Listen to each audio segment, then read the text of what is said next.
Hi guys, I got this really cool bar cabinet with storage as a gift, and I would like to show you what it looks like in real life.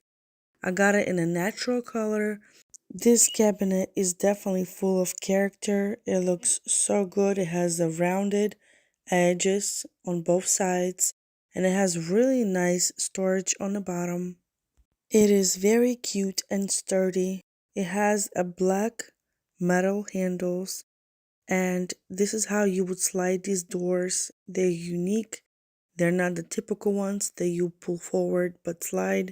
Inside, there's a 3 rows of a wine glass holders. It looks like this, and a 10 slots for the wine bottles. Doors are definitely sliding really smooth. I just love the color and personality of this cabinet.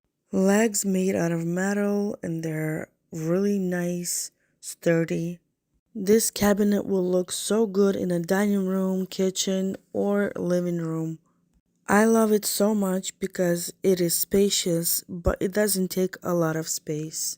This top would work perfect for a coffee station. Bottom shelf also can be used for decorating purposes. Also for the bottom, a robot vacuum would fit perfectly under there as well. This piece is definitely really nice and well made. This is what my setup looks like. It is a great quality and I highly recommend if you're looking for one.